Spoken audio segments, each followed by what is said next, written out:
Good evening, Yes. good evening. Unique Couples Community. Good to see you. Good to see you. We are Vito and Linda Patrick. I was going to say live. We are live here in Yes. Freeport, Grand Bahama, in the Bahamas. Great to see you. And we want to welcome you to another Unique Couples Sunday night live. Live. Go ahead and like. Go ahead and subscribe. Go let someone know that you are in for a treat tonight, today, whenever you're watching it. If you're like watching this live now, go ahead and type hashtag live squad in chat for us now. And if you are watching the replay, go ahead and hashtag replay. We are so excited to be here tonight and to be with you. You know, we're all about motivation, inspiration, and transformation for your marriage. Yes. Okay, so we have some announcements. Stay tuned in. We have guests tonight. Yes. This is going to be a wonderful conversation. Listen, every couple needs to know this. Yes, we have special guests with us. Yes. We have the Real Deal Unmasked. We have James and Cherrise Pinder with us. Hello, all the way James. from Nassau, Hello, Bahamas. Hello, awesome. Good to see you. How are you guys doing? We're great. How you guys doing?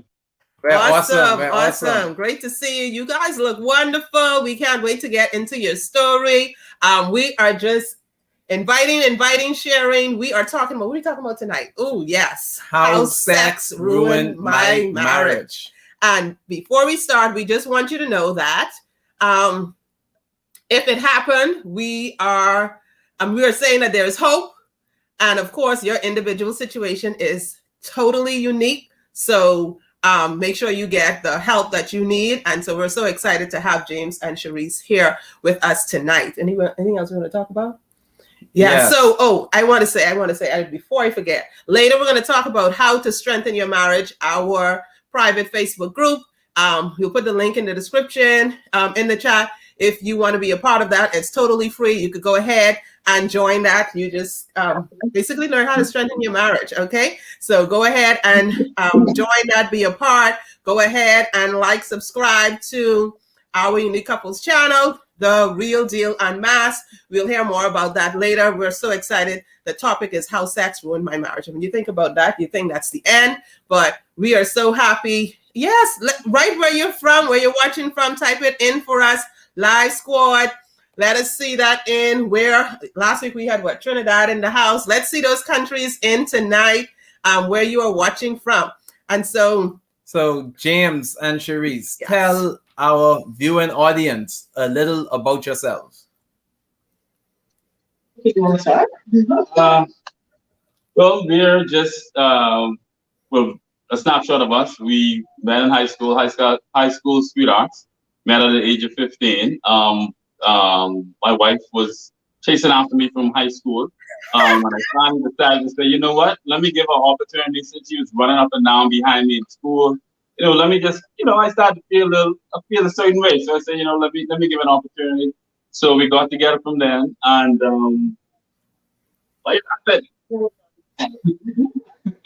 and from then to now, it's been 20 odd years we've been through. In the midst of that, many ups and downs, challenges in every aspect of our lives, and that's who we are. I am associate pastor. I am a banker by profession, and you? That's part of my story. That's a part of my story. Yes. First of all, I want to say, guys, I did not even know that James existed in school. Okay, first of all, let me just get it clear. I didn't even know there was a James until a young lady, one of my friends, asked me to pass the number on. So I do not know where James is getting his story from, but that's the story. I'm gonna let him stick to the story. But we had a meeting like that, guys, and we became best friends, and the rest is history. We're professional marriage and family counselors, sales executive, and just small business owners. And you know what? Most of all, I am his wife. That's the most exciting part of it. Definitely. Yeah. Yes, definitely. And we have a lot of children, guys. This dude don't like to sleep at night. Not at all. Okay, so we have 12 girls, and you know what? The joke is, After having 4 girls, it's like, you know what, honey? I said, what? God promised me a son. I'm like, okay, if that's the case, you better tell God, hurry it up, because I'm getting up in age, right? So after all those years trying and trying and trying, after 25 years trying, I was 22 years then, we finally got our son. Hold on. After 22 years, that's when the son came? Yeah. Yes. Wow. So I mean, listen, we have a story, guys. I mean, at my age, over 40, I'm like, honey, we had a deal, right? We had a deal. If I didn't get pregnant at a certain time, then I could get my tube started, right? Every single time that we were supposed to get my tube started, something happened.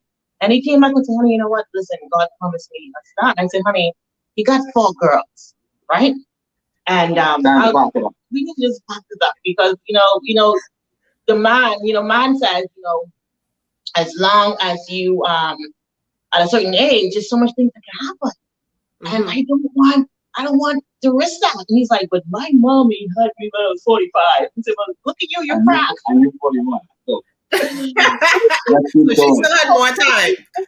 yeah, so all you have is time. But So I'm like, my dad was 50, so let's go. But I'm like, hold on, I'm not your mom, and I'm not nowhere as strong as how your mom was back in the day, right? I'm like, my boy can't take that. And so he kept talking about his mom had him when she's 45. I'm like, you better let God hear that, because I'm not, my boy can't take that. And so long story short, we continue holding faith, and I'm like, I have an awesome husband, and nothing that he won't do for me. Anyway. And we keep trying and trying. Yes, Linda, after 22 years, we got pregnant. Of course, my kids were going crazy, like, hey, hold on, guys, are you guys so obsessed? Because, at that time, we were 22-year-old. The oldest was 22-year-old. I think he was like 18. My husband's like, yeah, we have good sex. Yeah, we saw sex. So, like, just save the information. And so got pregnant, and baby James, and yes, he's a junior. He is now 3 years old. So poorly, we're regular people. Yeah. Love the Lord, love helping families, and we want to spare people the drama that we would have encountered. Oh my God, we went through unnecessary drama in our lives, and we promised God to take, pay it forward, help a couple, help somebody, help a family on our life. What you see is what you get with us, but nothing special other than 2 people love each other and commit to God. And we real, guys. What you see is what you get. So I hope you guys are ready for us. We are real. Awesome. We see what you have. Mom Mia is in the house. Oh, geez. Julie, good to see you. Gia watching, and Danielle. Is it Danielle? Okay, put those countries in. We want to see. We need to hit a new country tonight. So make sure you put a new country in. Hello, Nakia. Good to see you. Who's that? Yes. Jaden. Okay, Jaden. Okay, awesome. Great to see you. Mia is our second daughter. She's the manager of our channel. And so she's just making sure everything's, up and running. So we want to say thank you so much, Mia. Special shout out to Mia. Okay, go ahead. Definitely share on the Real Deal Unmasked. Mia said Mama and Papa Bear. So I knew it was the daughter. So tonight, it was great to hear. I think a question we got on Facebook, if you have not heard part of their story, we did an introductory part of James and Cherrise's story on Thursday. Yes, on Thursday on our Unique Couples Facebook page. And a question came in there, Cherrise. I think you might have answered it, but a question came in. How did your girlfriend feel when you started to date James? Instead of her, because he wasn't interested. Obviously, he wasn't interested in her. He was interested in you. So this is give us a quick insight into that. How was that? That could be like traumatizing. Yeah, she should know that. James was a person who never really communicated like that. So what, But she was like, "Hey, did you give him the number?" And so she kept asking that question over and over and over and over again. And I said, "Yeah, he didn't call you." Of course, she didn't she wasn't happy about it, but she got over it. Of course, she ended up becoming a bully. She tried to bully me, Linda. So wow. Yeah, she was, wasn't happy about it. And, we were friends. The thing about it is we were best friends.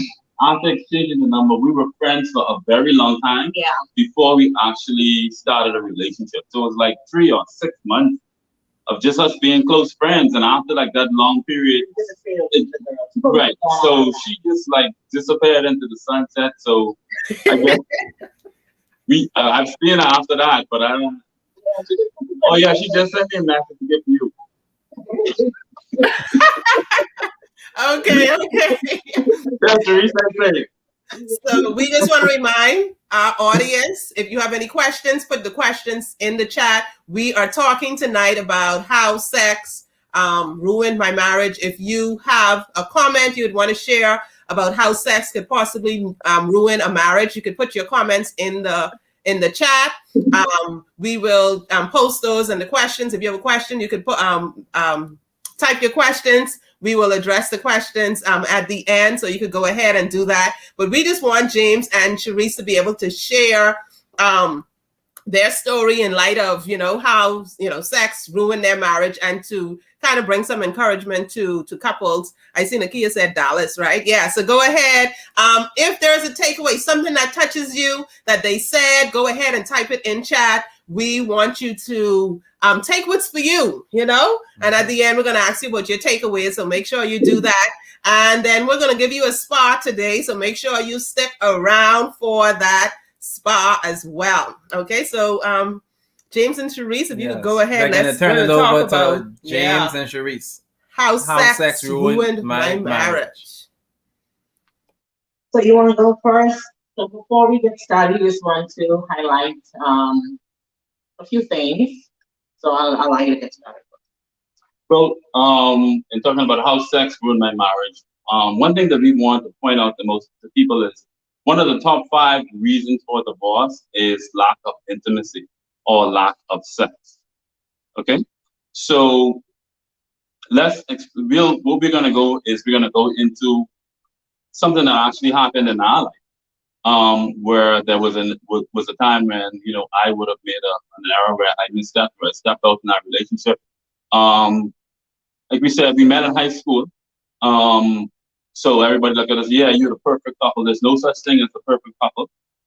So we started out young, and we're from 2 different backgrounds. So with me coming from the home that I came from, where I came from a home with both parents, grew up pretty much with a family, with everything, with everybody, very close, and we communicated. Our marriage started out really rocky because we were as much as we loved each other, we were very different. We still are very different individuals with different mindsets, and we brought them into our relationship.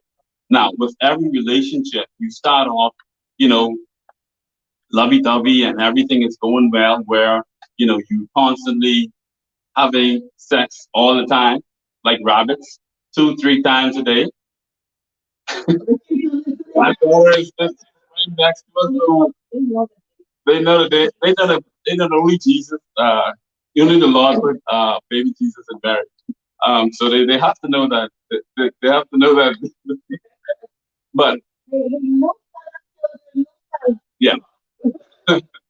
So we always had a healthy relationship. We were always best friends. So our line of communication was always there. So it wasn't a challenge with us talking about anything. But the one thing that we could not talk about, or we did not speak about, was sex, because of the way that my wife was raised. Even the way that I was raised, it wasn't something that you spoke about growing up. And as time went on in our relationship, what happened was, shortly after I got married, I started drinking and partying and going out every day, all night, and just not being home and just not being in place to do what I was supposed to do as a husband. And while Cherrise, she got saved, and she was constantly going to church. She loved the Lord, and she was the one that got saved. And I had no plans on getting saved. Being saved to me was not something that was on my plans, on my agenda. I wasn't thinking anything about that. I was only 20, but this is what, 20, 21, 22 around that time. So for me, that wasn't something that, I had planned to do. But as Cherrise, while going to church and her being saved, I guess several things happened. What happened was, she developed a relationship with God. And with her going to church, I wasn't going to church. So she would see couples going to church.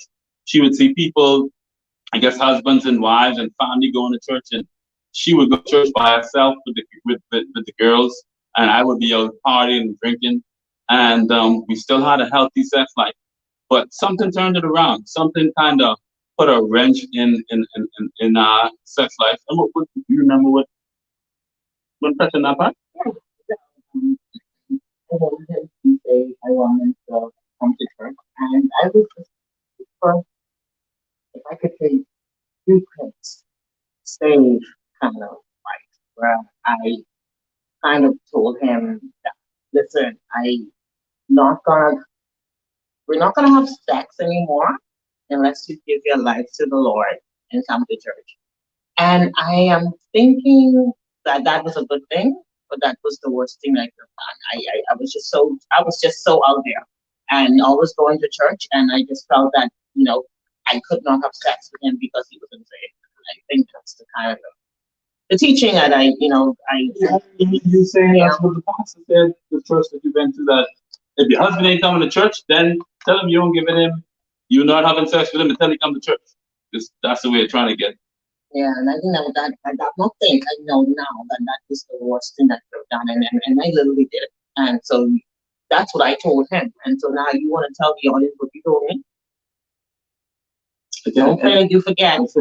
Yeah, you can tell me. You said after I told you that, you want me to tell them, or you want to tell them? Since you remember, you tell them. No, you tell them. Well, he told me that. Okay, you need to give me any sex. I'll go and get sex from someplace else. But I hope to God, it's so weird. I hope to God that you could never pee ever again. I hope that will open back up. It was just so cool. And he meant that he didn't even laugh. And you remember that now? I remember that. It was awful. I said, what? He said, I hope that you could never pee again. I hope that close up and it can never open up. I will get it from someplace else. That is what he told me. Right. And I'm glad that you said that, because I want you to appreciate, and I want us to appreciate that marriage is between husband and wife, and that the Bible says the bed is undefiled, and that each person's body is the other's. And what we need to appreciate is that in marriage, one of the most important things is sex. For a man, sex is like the most important thing. For a man needs sex. He does not want sex. It's not something that he say, oh, maybe I'll have sex. No. In order for us to function, in order for us to survive, a man needs sex. Women want sex and they enjoy sex, but we need sex. So for me, with her telling me that she's not gonna be having sex with me, and this is my wife. Granted, I out partying and I out drinking and doing whatever. If there was one thing that I always was, and that's committed to my wife and committed to my family. Even if I'm out partying and drinking, I'm out drinking with the residual funds after I've already paid all of our bills, after I've already made sure that the light bill and rent and everything, whatever at the time was due, was paid. And if there was something that I had left, that's what I would go out and party with. So at the time, I was extremely immature. So in my mind, you ain't giving me sex, I doing all these things, and I can't have sex with the woman that I love, my wife. I have opportunities with all these other people out there, and I'm saving myself, but you're holding yourself from me. So we want to point out this as well, because a lot of people may not do what my wife did, but there are wives that are withholding themselves from husbands, that are withholding their bodies from their spouse. They're even men withholding themselves from their wives. And we don't understand how important sex is in your relationship. If we understand sex, let me just say, there's a there's several reasons why people have sex. Let me just read one of the definitions that I pulled on. It's physical reasons is pleasure, stress relief, exercise, sexual curiosity, or attraction to a person, to make a baby or improve social status. But in a relationship, sex is extremely important. The reason for sex or making love to your spouse is, and that's why you don't supposed to have sex outside of your marriage. You don't supposed to have sex before your marriage. It's simply because intercourse is a form of your bodies when you enter somebody. Not only you enter them physically, but spiritually you connect. So sex is important in a relationship because the longer you go without having sex, you sort of lose a level of connection. And my wife decided to withhold herself. I'm not saying that I was right in what I did. I'm not saying that anything I did was correct because she did that. But I need you to understand that if you withhold sex from a man, what you're doing to him, the way he sees it, is you're hurting him.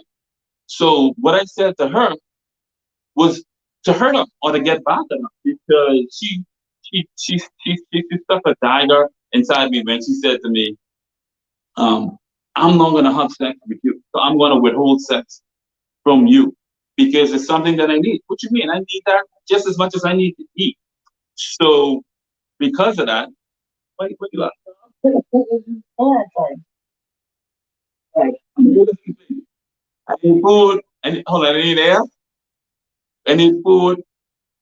Then I need sex. You take them, any one of them three away from me, we dead as men.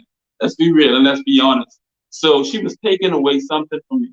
So I needed to get back at her. And in order for me to get back at her, and she was serious with it. I thought she was only joking. Like she started out like a day or two. And let's be real. Back and we just got married, we were very young, so we have sex several times a day, every day. Every day. So for you to just say no sex, and for someone that's used to having sex all the time, you sending me in a serious spin. So in my head, I was going crazy, like you taking this away from me. So with that happening, with me going out, I ended up getting myself caught up in the situation where, I was with one of my cousins, and we went by. He wasn't married, and he didn't have a car, so he and I we partied together, and we ended up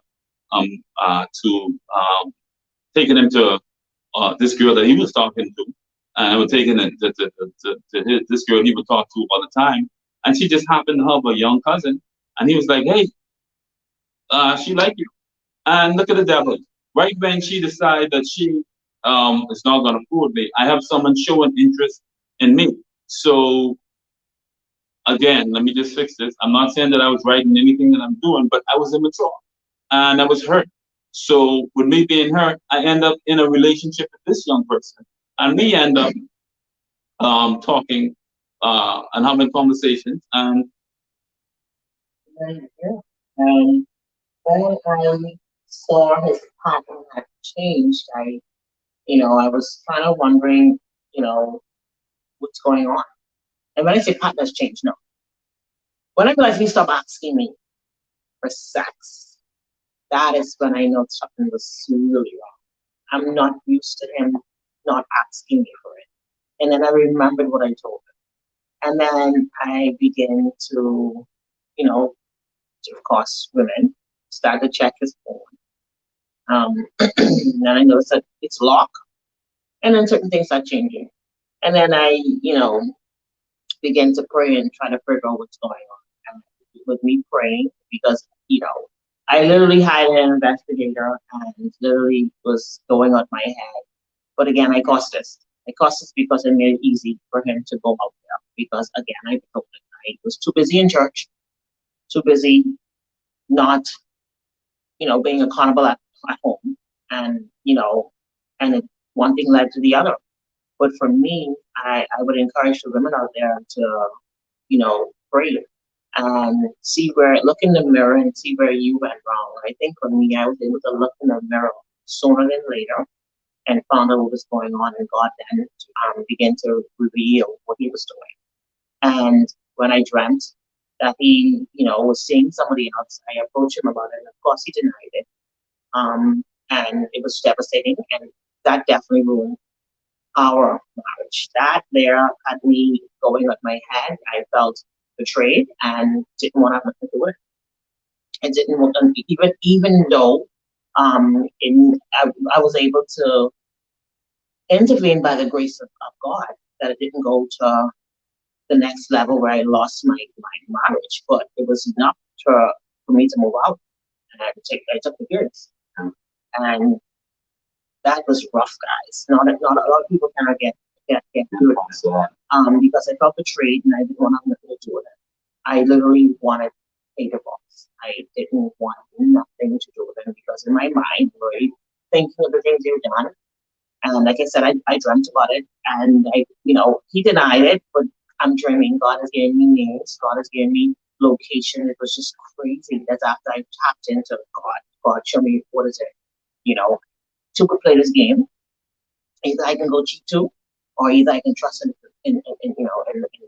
And with me taking the trusting into God and me finding out who it was, then yeah, I won't kill this person.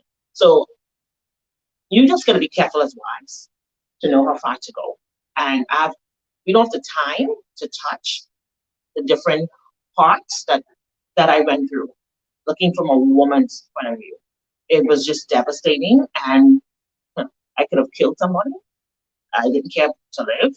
I kind of forgot all about my kids. That's just how caught up I was and how broken I was. And of course, with that, it's over in my head. It is over, and I don't want to have nothing to do with it. So it definitely was just as it would be. Even if you got saved, it wasn't gonna be no sense. So as far as I'm concerned, you've already betrayed. You broke. Trust is broken, and that's it. I don't know if you want to add into that. That's it. And literally, that's it. No communication. No fussing. I didn't even care. You do whatever you want to do. It didn't make a difference. I just wanted to exit straight. What was crazy about the whole situation is Cherrise is someone that is, I'm the quiet one. So she's a talker, and during that time, she just stopped talking. I guess she didn't speak to me for like 2 weeks. I would be terrified to go to sleep or to even, probably wasn't even sleeping because she was extremely broken. Lost a lot of weight, both of us, because I know I love my wife. I knew that I loved her, and there was nobody else that I would want to be with. But it was just one stupid instance or one mistake where, immature, poor judgment, and there I was, where our entire everything that we worked on, our friendship, it was gone. I mean, like, she didn't want anything to do with me, didn't want to speak to me for weeks. I mean, no conversations, zero conversations. I was terrified to lay down in the bed. I just felt like she would probably stab me or something, so I would. You never know. Right? Usually, stuff like that, stabbing is a crime of passion, and you were really hurt, and you wanted to get that hurt back out. And so for us, it was a very, very bad place. Like I say, your choices that you feel different. Like again, do I get back? And why I would want to say, sometimes you can get out of character, and it isn't worth it. I was angry, of course, wanting to be spiteful. And, when God said to me, Cherrise, you want me to fix this? If you want me to fix this, take your hands off it and leave it to me. And I literally, again, broken, moved out. However, this is the part what we need to highlight. When you betray somebody and someone is broken, you cannot give someone a time frame on to get over it. And I think that's one of the reasons that helped me is because he was willing to do whatever it took to win me over. And my process of healing was a very long process. But he realized what he did, and the foundation was broken. It was destroyed, and he had to build a foundation all over again. And so we had to start from scratch. But that is something. It was devastating. And again, but we never really spoke on sex, and that's going to be another thing we touch on. and with having no sex because of a betrayal, it made it worse. And so it was easy to step out, and have a divorce. It was easy. Yeah. So you just consider that period for us was extremely difficult because, like she said, sometimes you make a mistake and you don't want to fess up to what you do, and you don't want to be accountable or held accountable for what you did. Now, how withholding sex was wrong, but two wrongs never make a right. I've never seen it where two wrongs make a right. So because she did something, I went ahead and did something, and now look where we were. We're at a place where I'm losing everything that I've worked so hard to build. My best friend in the whole world, my wife. At the time, we only had two kids. Mia was a baby. So everything that we had worked to try and accomplish, I just looked at our future just being washed down the toilet because of poor judgment. And it was just a matter of me realizing that I need to now find a way to win her back and to win her over. So while our relationship was, man, everything that we had built was uprooted and destroyed. We were at a place where, like I said, she wasn't communicating. She had nothing to do with me. I had to. I mean, she was living by a friend of hers, and for me to see my kids, I had to go there to see my kids. So everything changed. And a lot of times we don't think about that. We just think about flesh, and we think about what we want, and not concerned about what the other person wants. So just to wrap that part up here, we've went through the process. We know what it is to do nonsense and almost lose everything. We know what it is to fight, and God has been good because I was able to pull through it. All right. So what we want to do is we want to highlight reasons that cause persons separate, because of sex. Now, the reasons that we're going to touch on is not something that we would have went through, but we would have consult persons, we would have walked through the process of helping people through things, and we want to see if something helps you as well too. Now, I know that James said earlier that based on where I came from, I never talked about sex. So this can destroy anyone's marriage. I think going through the motions and feeling that sex is a job from a woman's point of view, it's a problem. Because when you look at it being work, you're not going to enjoy it. And I think that's why a lot of people can say, I have a headache. I'm tired, or my period is on, right? And I think that's some of the things that we women say all the time, because you look at it as being a job. You have to know that it's not a job, it's ordained by God when you're married, and it's something that you should enjoy. And that's something that you need to understand and to talk to your spouse about it. And I think people have problems talking. Yes, and the main thing is in our society we're not good at speaking or communicating. Period. We like to have sex because we always have sex. But when it comes to being married and communicating about sex, that's where we have a problem, and that's why we have sometimes people doing things that they shouldn't do because of unfulfilled desires. They're expecting to get something from somebody, but they're not telling them what it is that they're looking to get from them. Okay? So that's what we're talking about, where you're not telling your spouse, okay, I enjoy doing this. I enjoy this when we have sex. So because they're not getting that, that could be a reason why some people would step out and see somebody else because they feel as if, okay, I'm not going to get it from this person. They didn't communicate it with their spouse, but they expect that their spouse would know what it is that they're looking to get, and when they don't get it, they step out rather than having a conversation about it, or rather than speaking to the person and saying, we need to do this or do that. And that's important. It's important. And again, I was not really I felt that you should know what I want. And I should never tell you. But the being mature, and when you go through some stuff in life, you know now to say, hey, James, I don't want you to do this. Can you do it this way? Right.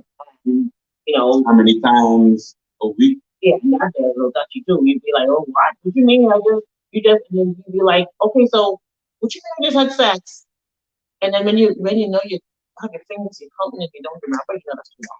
At the end of the day, we sometimes we allow work, children, just life, end up you're so caught up, and you don't fulfill each other, and that can ruin your marriage. Like my husband said, he doesn't want sex, just want, he needs sex.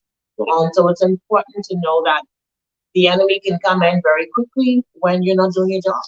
You know, you have to do your job, and you have to understand the needs, and again, not get offended. Right. Not get offended. I know there used to be times when, my husband would say something to me, and I'm like, but some people I know don't have sex like that, which is I'm wrong. I should have done you. But I'm married to people. And that's what Yeah. we need to understand and appreciate. And so we feel as if more like, okay, because you gotta be lucky to have sex with you. I was wrong. I was wrong to say, hey, you lucky we have it once a week, which is like he said, I'm not married to the other person, so I don't compare our relationship with other people. So, stop getting offended and listen and figure out what he wants or what she wants. Okay. Other than that, it can basically create a big, big, major problem. Okay. I just want to, like, you start off by talking about the top 5 reasons for divorce. And it's sex, which is intimacy. But I also want to touch on something that a lot of married couples don't take into consideration. There's a study done, this is something that I found, this is the most recent one, was 2018, where they surveyed 660 married people, and they shared the details of how often they had sex in the past year. So let me explain to you how sex can mess up your marriage. 25% of those people had sex once a week. 16% had sex 2 to 3 times per week. 5% had sex 4 or more times per week. 17% had sex once a month. These married people, these ain't single people, people who don't have a spouse, these are married people. 10% of married people hadn't had sex in the past year. 7% had sex about once or twice in the past year. So, you want to ruin your marriage, one of the key things is to work on making sure that both of you are satisfied sexually, making sure that you make the time. One of the challenges that we faced after we got over our hurdle with the level of infidelity was, now, because our lives changed, we became so busy, then we became too busy for each other. We became too busy. There was a period when we were too busy to even have time for sex. My wife is too tired sometimes. We now have a young baby. We have fresh careers. We're working all the time, and we don't even have time to have sex. It's just as if sex is something that just happens, and then whenever you have it, it's just a chore where you just do it for doing its sake, where there's really no pleasure. And like I said earlier, if you don't understand the importance of sex in a relationship, sex helps to keep that connection, not just physically, but spiritually. Your spirits interlock when you make love as a married couple. That's why sex is for marriage, because when you make love to your spouse, you're not only enjoying the moment or enjoying the experience, but you're also interlocking your souls. So it's a part of continuing to keeping that connection between your relationship. So when you stop having sex, then you gradually detach from each other, especially if you have a busy life, especially if you're busy, you have a job that takes a lot of time away from you. The more kids you have, the less time you have for your spouse, the less time you have for sex. Let's be honest, and don't be busy like we were, where I don't have a 9 to 5 job, where I work late and then get off, and then we would go to church and be in church, and I'm not knocking church, but you have to learn to manage your time, because Yeah, where you're busy from work, busy at church, and then when you come home, right? How you did this, or I did this, and you cooked this, and then at the end of the day, you forget. Whereas I think we can speak on that because I am guilty. We are guilty of being in that place where so busy, and then when we have sex, it was like a chore. Because I'm doing it because okay, let's just do it. Let's just sort of get it over with. And if you're doing it that way, then what happens as well is one person is going to feel rejected. If you're just doing it to say you're doing it, I'm going to feel rejected. And if people feel rejected, then especially as men, listen, men are grown boys. So what we have to understand is if we feel rejected, we're going to go to the first person that makes us feel comfortable, and vice versa. And that's what happened. And the devil is so cunning, his job is to separate relationships. So if you don't commit the time to working on your relationship, then you're going to be in trouble. What my wife and I had to do, and what I had to do as well, was because we need sex. So for me, it was becoming a burden where I can't go. Don't tell me. I can't go I can't go 2, 3 days, 4 days. I sorry, I have a very high sex drive. Yeah. Yeah, I see my daughter looking at me in the corner. Your daddy hot. The reality of it is, if you have I have a high sex drive. So if you deny me of sex, then I'm going crazy. So being busy, I still find myself wanting to have sex, still need to have sex, but my wife is too tired. She's too exhausted. Or she don't have the time. Or her head hurting. I gotta get up early in the morning. You see me had to help these kids with the homework, or I had to cook dinner. Or you just reaching home. So what we had to do was understand. I had to do was understand and appreciate. My role is just not to be a provider. My role is also to help my wife. So we had to strategize and find ways to manage time to make, especially me, to make sure that I took the burden off my wife, um, and do some of the duties, wash the dishes, cook the food, you know, um, help with the homework, make sure straighten up the house, help with the clothes, wash the clothes if that's what's needed to be done, do things around the home together. And we'd be surprised to see um, how these simple things will help to take the burden off your spouse so you do not get deprived or feel that way and have a challenge getting the one thing that you need to survive as men. Now, I can only speak to the men because I can speak from my perspective and I know how we operate. A lot of us come home and we expect the food to be there, the kids then dress, put to bed. We expect our wives to be in order because, we bring in the money to the table and we are unwilling to do what it takes to help take the load off. And we expect her to just be ready to just click into to wife mode and to just jump in bed and just make love. And that's one of the challenges that we face and we have to overcome. Definitely. I must say that, like when you came and you come with that role, I mean, I was so appreciative of that because it showed me that you see exactly what I need.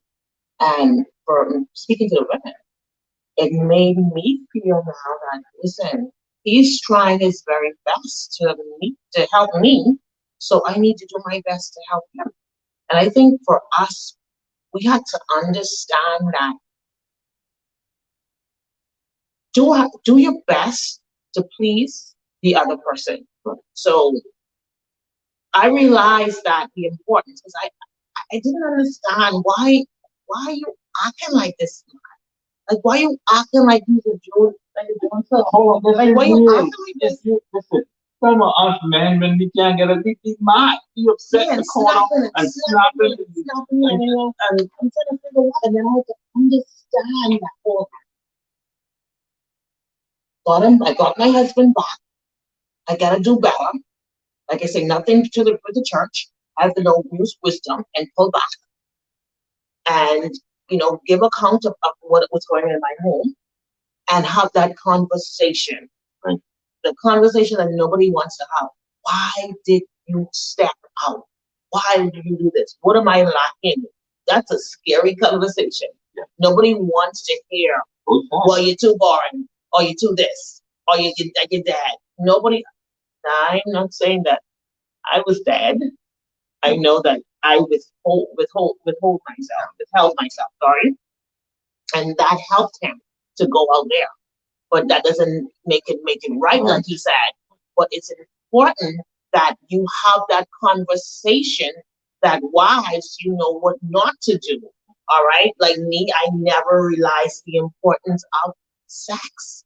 I was not raised to understand the importance of sex. Matter of fact, if you only know what I was talking of growing up, that's a different subject, different topic for another day.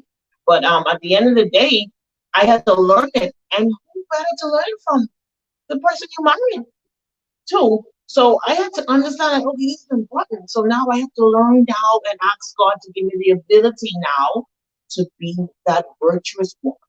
Give me the ability to understand how to please my husband. Listen, these prayers work, and understanding his needs, and now looking at it as, listen, this is something that's important, and let's hear what he has to say. And I had to try my best to please James, not to point fingers, to try to figure out what James wants. And a lot of the times, we women don't want to give up. We don't want to give in.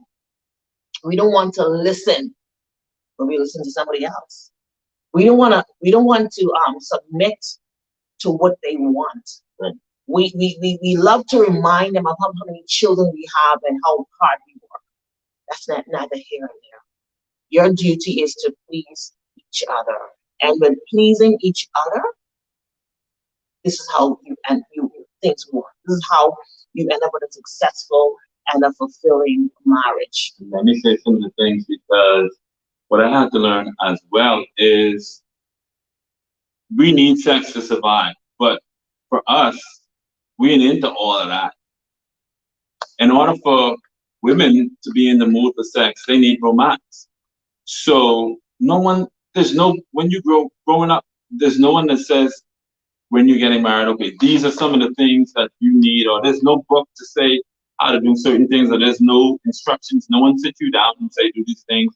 Well, they didn't do it to me. So I didn't know or understand. I knew what I wanted. I knew what I needed.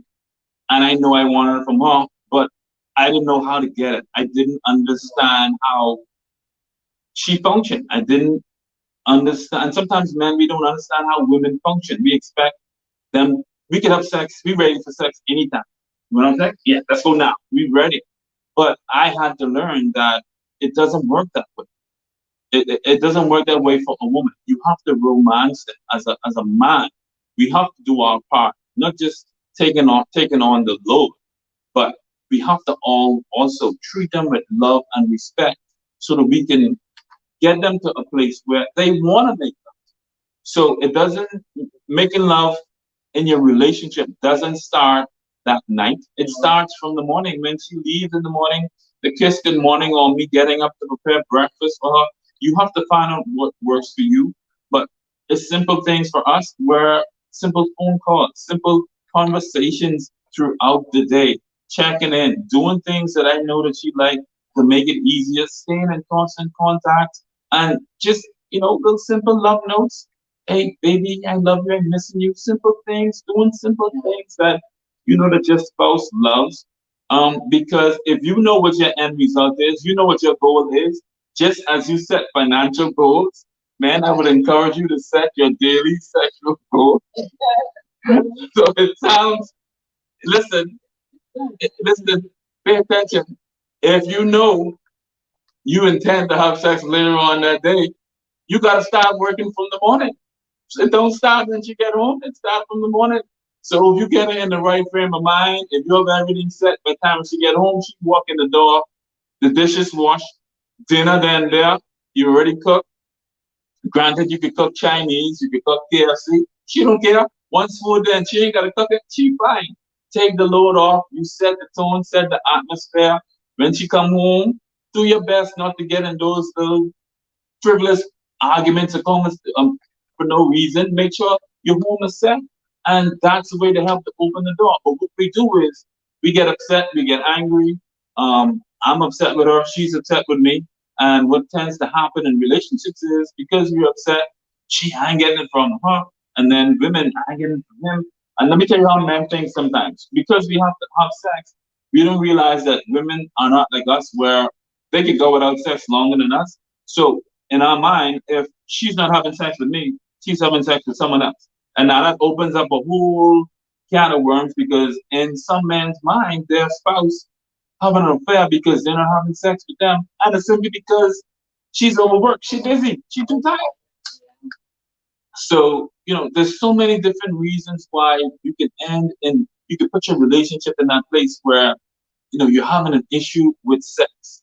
And it's so easy to get caught up. It's so easy to get caught up. So it doesn't mean, I don't care how long you've been married. If you've been married 20, 30 years, the longer you've been married, the more difficult it is, or the higher risk gets when we look at a lot of reports for divorce, because a lot of people don't focus in on their relationship. They don't focus on enjoying sex or having enjoyable sex. They just go through the motion, do what they have to do for years. They're so busy with their job, doing what they have to do, so busy with the children. We have sex on Wednesdays at 8:54 p.m. You gotta be finished by 8:55 or 8:57. That's 2 minutes I can spare for you.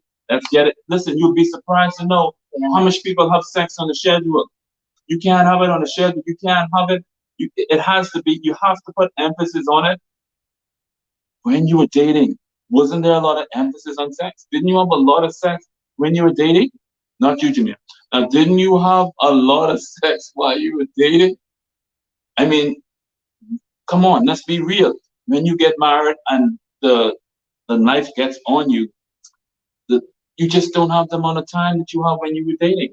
So things slip. So you have to find time and make time to make sure you take care of each other. People's relationships are ruined because of sex, and that's simply because they're not taking the time to have the conversations, they're not putting the proper respect on it, and not understanding that sex was designed for marriage, to keep that intimacy, to keep that connection, to keep that spiritual connection, to keep that physical connection between you two. And when we don't put the proper value on it and we devalue it, then we get it tainted. And once you have it tainted, there's a challenge. There's a challenge in your relationship. And let me just bring up this one thing, not with us, but this is something that happens in some people's relationship. And that's why it's so important not to have sex before marriage. But I'm not knocking no one. I'm not God. He's the ultimate judge. And that's simply because some people may have so many partners before they get married. They get married and they're comparing their spouse to someone that they may have had sex with in their past. And they're expecting their spouse to do or to be like someone that they slept with in the past. That's something that people bring in their relationship as well. And that's a part of it that you need to work on. You need to work on correcting, because you can be expecting something from this person, thinking about someone from the past and bringing them in your bedroom and trying to figure out why you're not having a good sex life. I can't enjoy sex with my husband. That's because you're thinking about Bill, who used to date 5 years ago or 2 years ago. So we need to understand how serious sex is and having sex with other people is, because the more people you sleep with, all those people, your soul is tied to them until God helps you to release those people from you. And you bring all those people and their demons or whatever they have into your bedroom. And that can affect your sex life. Yes, definitely. So guys, we want to encourage you to have that conversation. If your partner is not satisfying you, have that conversation. Find out what is going on. Right. Find out what you need to do better. And be open. Find a way to say it. Because you can say it in a way that's insulting. Yeah. Man, you can't do it. You don't do it like, and then some people will be like, you don't do it like Susie man, or you don't do it like Bill. Okay, you gotta be very careful on how you present it, but it is important to be real. Right. Be open. Unmasked. You're in this for the long haul. If you married, you said till death do us part. So you can't just operate as if, man, this is not gonna work out by itself. It's not gonna work itself out unless you have the conversation, unless you have the discussion, and unless you're willing to put in the work to fix it. And also, don't be offended by constructive criticism. Yeah, I need to get over that. Both of us. Because it hurts if someone is telling you, I need you to do this, or you weren't doing this. It makes you feel nonsense. It hurts your feelings. But guess what? Suck it up. Work on it. And I'd rather you tell me than you tell to talk to someone else. That's important. Right. That's important. So it is important that you do not tell people your business, because that very person that you're confiding in may be the one that causes the marriage. Right. Because now they know exactly their needs. So it's important to have that conversation with your spouse. Right. And some people, their best friends are of the opposite sex. And you have to be so careful because you confide in your best friend who is of the opposite sex saying what he or she is not doing. And your sex life at home isn't, and you're telling them, and they listen to every single thing you say. And you got to remember that we're just humans and things happen. So you have to know and understand who to have these conversations with. And there's nobody better to have that conversation with than your spouse. You should be able to talk about anything. We're able to talk about anything at this point. At this point. At this point now, before I know, I could not say how I feel. We go through the motion. It was the thing that they say, you fake it till you make it, which is something that I always thought made sense. But it's so not, it's crazy. You just gotta be real, guys. Hi, guys. Hello. We are taking it all in, and the questions and the comments and everything is coming in. I'm not sure if you were still talking, but you hailed us. So we just have two questions. Well, we have two questions. We have some more questions coming in. Yeah. So this one says, okay, go ahead. What does this one says? What if my spouse don't want sex and 3 months has passed? Should I seek counsel by myself if he doesn't want counseling? No, that's a good question. 3 months is 3 months is a very long time for you not to have sex, especially if you're saying my husband. So if a man doesn't have sex for that long period of time, you need to have a strong conversation to find out what's going on with him, one, because we need to have sex. If a man could go that long without sex, something is wrong. I mean, let's be honest. So you definitely need to have counsel. You need to seek that counsel. You need to find a way to have a conversation with him so that you can get him in that counseling session so you can find out what's going on with him. And hopefully get to the root of that problem and find out why he doesn't want to have sex after 3 months. So definitely have the counsel by yourself. Find a way to communicate with him. See if it's because of who you're asking him to go to counseling with. Maybe he doesn't want to go. Maybe he may go to counseling with someone that he is unfamiliar with rather than someone that he normally would know. See if that works. But you definitely need to have counseling. You definitely need to do it as soon as possible, and you need to jump on this because it's unusual for that to happen. Yes. And of course, barring medical reasons why, something might happen, but this is still something that you need to have a conversation on, even if it is something related to a medical condition. You still need to make sure that you talk about it. So that's definitely important. Great answer. Okay, so how long, when we looked at your relationship and what you were talking about, we know that some persons have faced infidelity and, their spouse going out of their marriage, and you obviously survive and you're here, all cheery and happy and together and had more kids after that. Tell us, how long were you separated after the affair, and then how long before you felt comfortable to actually get together sexually? I think she moved out for like 2 weeks, 2 solid weeks. She was out of the house. But when she came back, she still wasn't there. I mean, she was there physically, but she was not there in any way, shape, or form. Like I said, she wasn't communicating, and that she didn't come around for probably about a month or two. Could have been about 2 months until she started having simple conversations. And really, it took years for us to get back to a place where I can say where we probably took about 2 to 3, honestly, probably took about 2 years for us to get back to a place of normalcy. Because within that 2 to 3 year period, it was a whole rebuilding process because we're best friends. We talk about everything, we share everything, we do everything together. And the fact that that happened, it really broke her. My wife never expected. I'm not that type of, someone that's always out there, or, there's some people that just have a tendency to always be out there. So for her, it was such a shocker that it really broke her. And I had to realize that I had broken her and that we had to work on rebuilding it, and it was my fault. So I had to be extremely patient with her. And there was a lot of work that I had to do to rebuild that, which meant cutting off a lot of people, just being home and not just telling her that I was sorry, but showing up by, Awesome. being there and, constantly being around her and doing things with her and giving her open access to me and everything, and working through that in order for us to get to that place where we could now work on mending it, because she was really hurt and it really was a long time. Trust me, it was extremely painful for me to see how hurt she was. Yeah.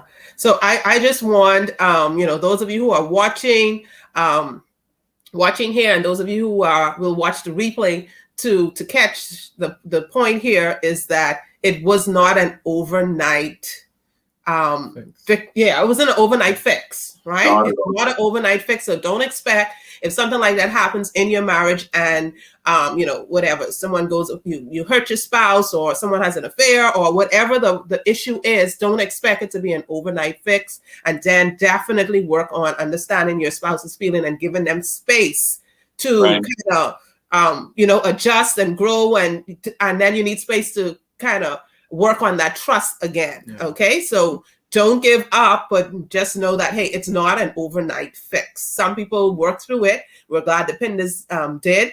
Some people feel like they just give up, but definitely work on getting the help that you need so that you could move on from the place of hurt to a place of healing and growth, which is what you did. We have some more questions. And I just want to add to that too, because as men, we tend to be, because we feel like we got to be dominant. Once we say we're sorry, we expect for them to just turn on a switch and forget everything and just move forward. So, for the men out there, I need us to understand and appreciate that there's no switch like how we can just turn off and turn it on. Once they're hurt, you have to understand that you saying sorry don't mean that she fully accepts that and she's over that. Again, I can't stress it, because men are always, when we counsel people, it's always like, but I already tell her sorry. You told us sorry, but now you have a process of showing up, and now you have to give it a time to come around.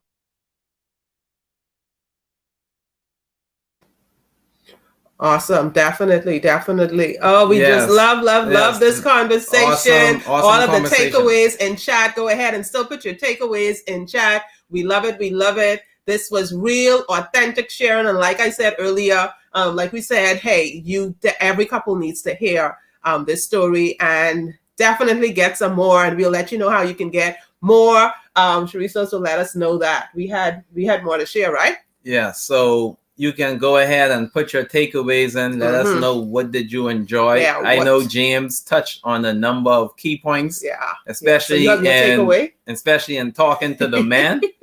And men, like James said, you have to start the romancing from in the morning. Yeah, you like that part, right? You cannot wait until in the evening time, And then I like the part where he talked about we we set the finance or the budget and all that, but you also need to set the sex schedule and all of that, you know? Yeah, So, put in that. yeah, so men, you want to make sure, get those takeaways from what James talked on, and you need to listen to this conversation again. This was awesome. This was powerful. Yes, definitely. I want to say something before we wrap up as well too. I want to speak to the wives up there as well. Wives, I want to encourage you. Let's don't make it easy for the other woman. Let's not make it easy for the other woman. When I say that, I can't say it no more clear. We're quick to fuss our spouse. We're quick to make them feel like they're nothing when they mess up. We're quick to throw them out the bedroom. We're quick to make them feel horrible. You know, especially if money's acting crazy, we're quick to blame them. We need to understand that they're human, and we should be the one to build them up. If you're destroying your spouse and you're making him feel less than a man, and then take away sex, you're setting yourself up to lose your spouse. Let's not be so quick to praise everybody else and, listen to everybody else and not recognize your spouse. And I simply say that a lot of the times we get so caught up, again, nothing hitting to the church. We believe in things, we believe in church. But as women, I was guilty. You're so caught up running to church and listening to every prophecy or just excited for church. And, forgetting your home, forgetting your king, which is your husband. Regardless whether you're saved or not saved, that is your husband. Your job is to submit to your own husband. Your job is to please your husband. Your job is to not point the things that your husband's not doing, but it's your job to look in the mirror and figure out what you are not doing. It's right for me to say this to them, but I will not stop.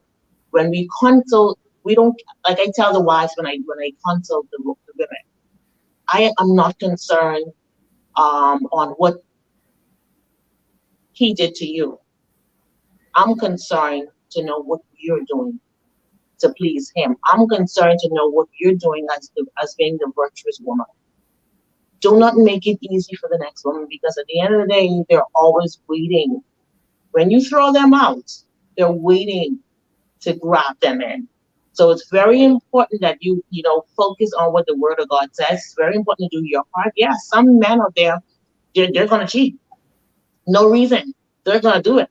But let it be known that Cherrise did her job. I did my part. I'm taking care of my business. So at the end of the day, if James decide on going up and do anything on his will, I have to give account to God for myself. I'm going to be the virtuous woman, and I'm going to do the best that I can do. I'm going to practice to do the best that I can do what I'm supposed to be doing. So do your job. So at the end of the day, yeah, that's on him. People need to understand that you cannot change the heart of man. Only God has the ability to change the heart of man. Some men just as cheap. Some women just as cheap. You can't change that, but you do your part to make it hard. You do your part. At the end of the day, it's not because you did not do this. It's because of what they want to do. Our commitment at this point, the point of the game right now, is commitment unto God.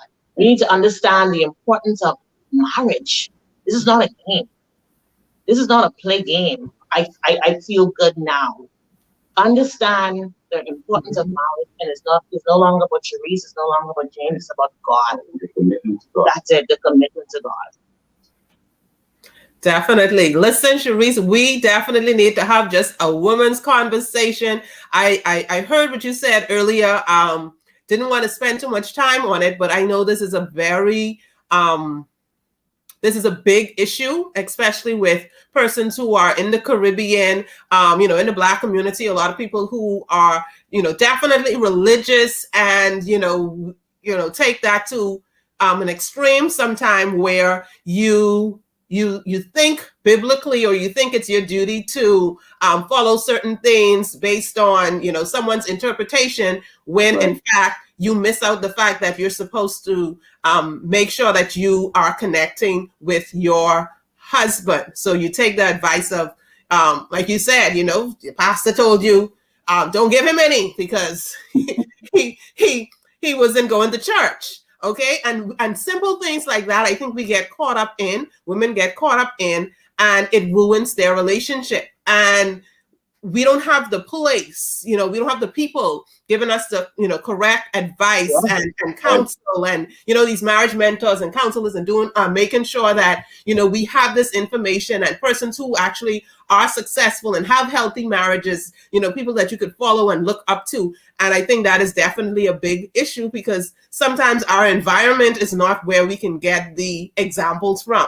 So we definitely need to have another conversation. We'll look at that sometime later. We are loving.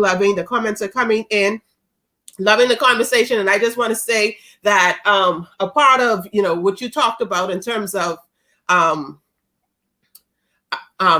problems and issues that will lead to divorce, and one of them, the major issue, is intimacy and sex. When we look at intimacy, it's not something that you can put off. It's something that you need to work on daily. And that's something that, you know, we promote, and we know that you definitely promote that as well. So when we look at our Unique Couples Marriage Club, that is something that we have couples working on. So we do stuff monthly. We do daily activities, MIT, motivation, inspiration, transformation, where we have couples, you know, they join that club and they're able to talk. They're able to get the tips and activities that they need. We can put up the banner so that they can work on their relationship. This is like taking it to the next level of loving. So for those of you who want to make sure that, hey, you're taking your relationship to that next level, you're making sure that you're intentional about your relationship, that you are not putting your spouse aside, not working on your relationship, we invite you to come to our Unique Couples Marriage Club. We like to say it is where you get your spouseology degree. It's all about what you are doing in your relationship. So come join us. The link is in the chat. You could be a part of that Unique Couples Marriage Club. There's an introductory fee there. And of course, the price will go up, but we just want to make sure that we help as many couples as possible. I see Gia said, love that, love that. Yes, commitment unto God. That's right. You're making the whole audience become unique couples. Some other comments coming in. Before we talk about final thoughts, before you do your final thoughts, we want James and Cherrise to tell our viewing audience how they can find you guys. Yes, because we know that you do. How they can find you on social media. Yes, counseling, and you work with couples. So let our audience know how they could reach you and some of the services that you offer. Okay, they can get us at the Real Deal Unmasked at gmail.com. They could get us on Instagram, the Real Deal Unmasked.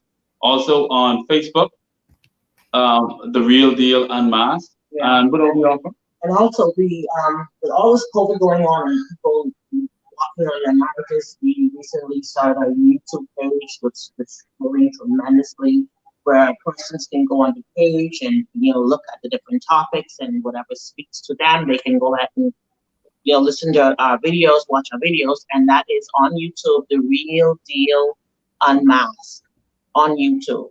Okay, feel free to reach out to us. Like my husband said, the Real Deal Unmasked at gmail.com. Our number is 1242-465-2061. We are professional marriage and family counselors, and we're here to help.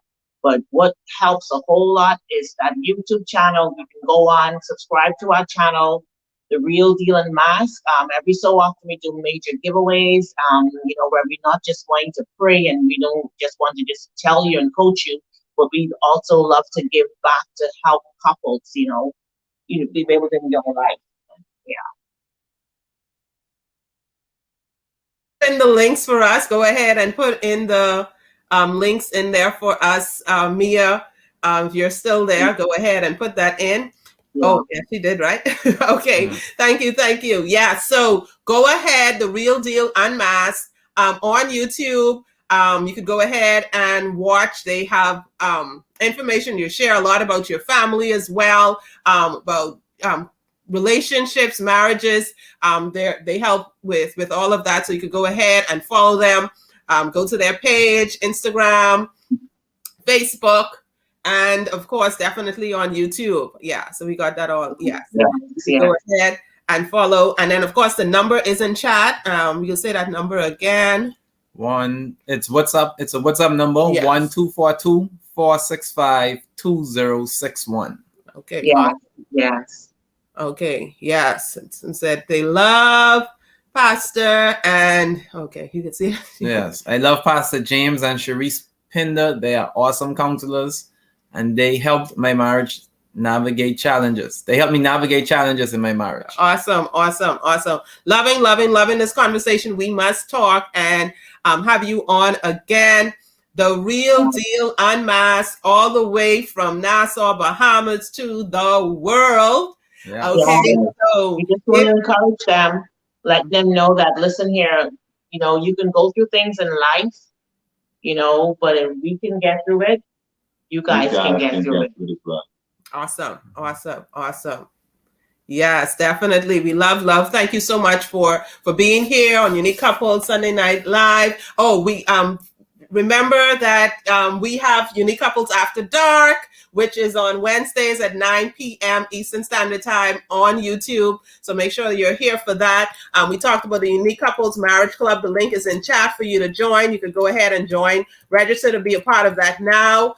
And yeah, so that's like $24.95 now, introductory. Get the intimacy, passion, excitement, fun, date nights, communication, level, all of that. Next level loving for your relationship. And then the How to Strengthen Your Marriage Facebook group. It's a for married couples only. We have a relationship group as well, How to Strengthen Your Relationship on Facebook. You can join that if you're not married, if you're single, dating, engaged, or just committed. Those are free. You could go ahead and be a part of that community. Yes, love it. Yeah, so go ahead and be a part of that. And then next week we'll be here again, of course, for Unique Couples Sunday Night Live conversation. We had fun tonight with James and Cherrise. Thank you so much for being a part of the conversation tonight. Yes. Any closing thoughts, James and Cherrise, before we end? Yeah, I mean, just basically stick in it, man. You know, we need to remember as wives when things go wrong and we're ready to throw the towel in, know that everybody has something that they fight. You walk away from your husband and you never master the reason why, you go back in there and end up doing the same thing. Remember, hurt people. I would encourage wives out there to fix the problem, have a healthy community, conversation. Yeah.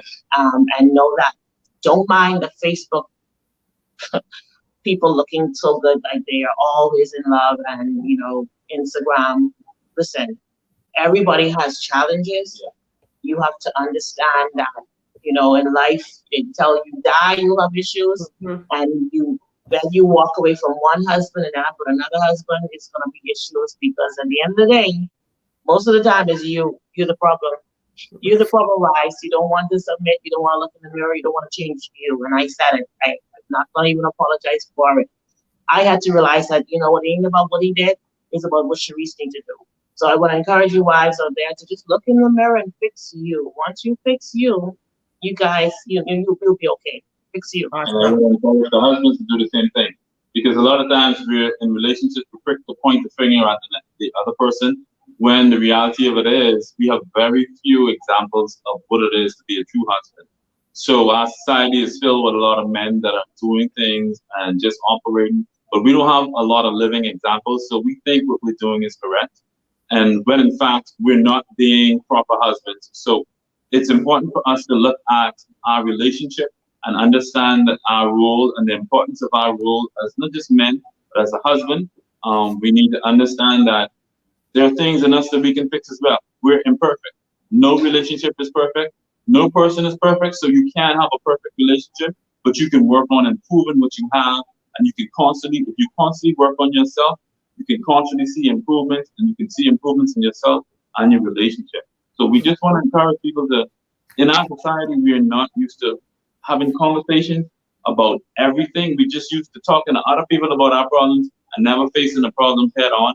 And that carries over to our relationship. So we just want to encourage people to have those conversations. And if you don't know how to have them, then that's where we have a unique couples, and that's why we have the Pinders. Reach out to us. We can have sit downs, and we can help you to navigate through these challenges and these difficult times, so that you can have a happy and fulfilling relationship. Awesome. Definitely. Yes. And once again, we want to thank James and Cherrise, the Real Deal Unmasked, for an awesome conversation we had here this evening. Authentic, Yes, for our viewing audience, you want to give us the thumbs up. You want to like this video. Go Definitely ahead. like it. You want to go ahead and subscribe to the Unique Couples YouTube channel. Make sure you turn on your notification so you can know every time we go live. Yes, and the Real Deal Unmasked on YouTube as well. Yes. Mm-hmm. And here at Unique Couples, we are building stronger couples, healthier marriages, and happier families. We love you guys. We had a great time. We'll see you all next week, Sunday. No, we'll see them on Wednesday for After Dark. Yes, we'll see you on Wednesday. Yes, for After Dark. Okay, bye. Bye. Bye. Good night. Thank you.